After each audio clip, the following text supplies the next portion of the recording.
Why do you go somewhere that you're not? Because it's better than where you are. Unless you're aiming down. And then maybe you want to go somewhere worse, and you want to take people with you. But other than that, generally speaking, you're aiming up.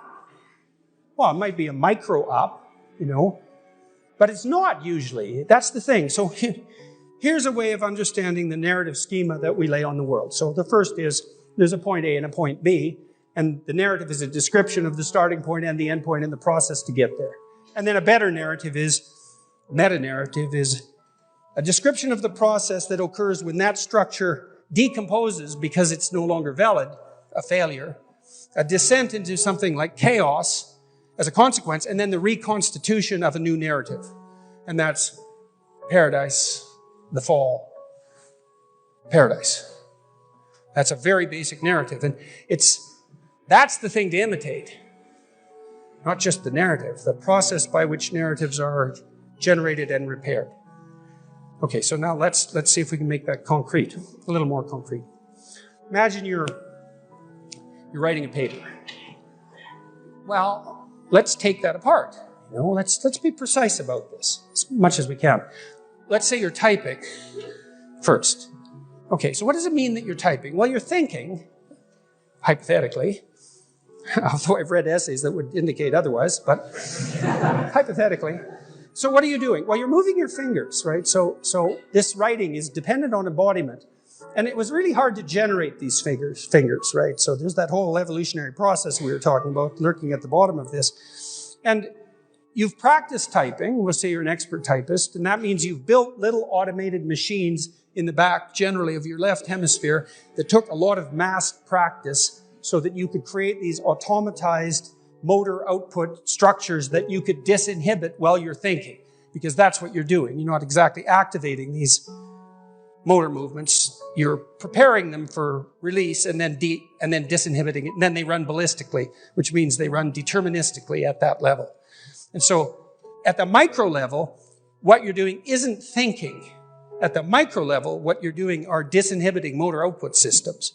Okay, but then on top of that, you say, well, there's an overlay of abstract cognition. You're typing, well, what are you typing? Letter? Yes. A word? Yes. And you type the letter in relationship to the word. You're typing a phrase, right? You're thinking about a phrase, but not just a phrase, a sentence, but not just a sentence, a paragraph, the sequencing of the sentence within that paragraph, the paragraphs within the context of an essay. And maybe if you're writing a book, then the essay in relationship to the book. You're doing that, all of that at once. And so that's a series of nested narratives. So a cybernetic motor schema at the bottom, and then narratives. Because I could say, well, why are you typing the letter? To type the word. Why are you typing the word? To type the phrase, to type the sentence, to type the paragraph, to complete the sequencing of paragraphs, to write the chapter, to write the book. Why are you writing the book? Well, let's say you're a scientific researcher. You're writing a book about animal cognition. Why are you doing that? Well, maybe you're a professor, researcher, scientist, teacher. Well, why are you doing that? Well, maybe you're a good citizen, Maybe you want to mentor people. Maybe you want to make the world a better place. Well, why are you doing that? Because you're imitating a divine ideal. Well, what do I mean by divine? Well, I mean supraordinate or deep. You can look at it either way. Well, why divine? Because that's how you experience it. It's not a proposition. You might say, well, what does that have to do with divine? The divine? Well, have it your way. Use whatever word you want. Deep, profound, superordinate. It doesn't matter. It's all in the same semantic space. Then you think, well, what does that mean practically? Well, that's a good question. You might also ask yourself, what does the dissolution of that mean? And what does antipathy towards that mean? Those are all useful questions. I came across many of these ideas because I was trying to understand the action of individual concentration camp guards in Auschwitz. And I was trying to understand what I would have to be like to do that. And that isn't something people usually do, because they assume if they were in Nazi Germany, they'd be like, Schindler. So, no, Schindler was like Schindler. There's like one of him. That isn't what you would have been like. In all likelihood, you would have been willfully blind or participating. And you think, not me. And all that means is if you think that, then definitely you. So any functioning animal has to be a microcosm, a model of the environment within which it finds itself. Well, that's true of us. And so when you look at the night sky and that sense of awe grips you and calls something out of you, right, to respond to your encounter with the infinite, even your encounter with mortality, your encounter with finitude and limitation, all of that in relationship to the infinite. That sense of awe is also the calling forth of something out of you that can respond to the challenge of that infinite. Well, that's the microcosm within.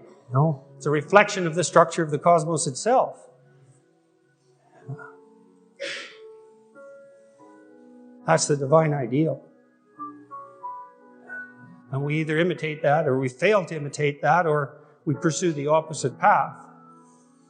Those are the options, And it's given our technological power and our capacity for wholesale atrocity, it's time we woke up and realized it.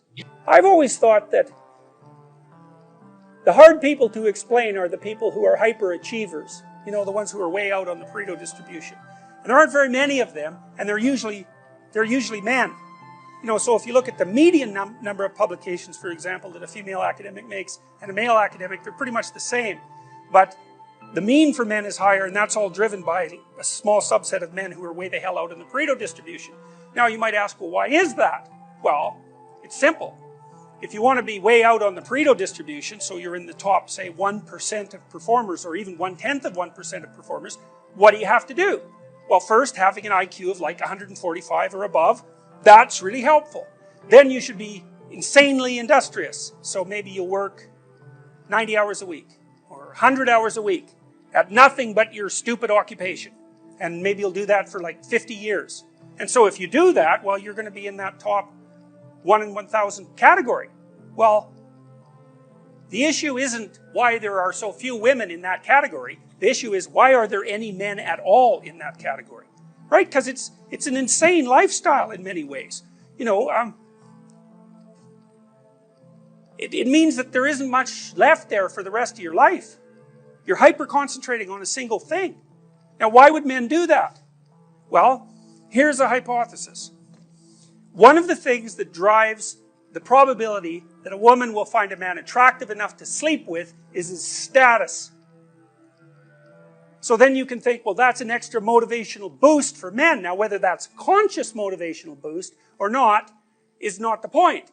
The question is it a boost that might have been instantiated as an evolutionary element of general motivation? Well, men are more competitive, they're more disagreeable, and if they're more disagreeable and more competitive, they seem to do better, especially in high-status jobs, and then women are more likely to pick men like that for sexual partners, so at some point it becomes difficult to avoid the conclusion, especially since we know that the men on the way out on the tail end of the Pareto distribution are disproportionately likely to sleep with many women. So Warren Beatty, I think, 15,000, that was his estimate. 15,000 women. And Kareem Abdul-Jabbar, the basketball player, he figured 10,000. So for every one guy who's got those numbers racked up, that's 10,000 guys who don't. So the male success distribution is extreme, and it's associated with outlier success in some important dimension of socioeconomic success, and then female reproductive opportunity is not. So, is that relevant? Well, it depends on how you think. It's hard for me to see that it can't be relevant.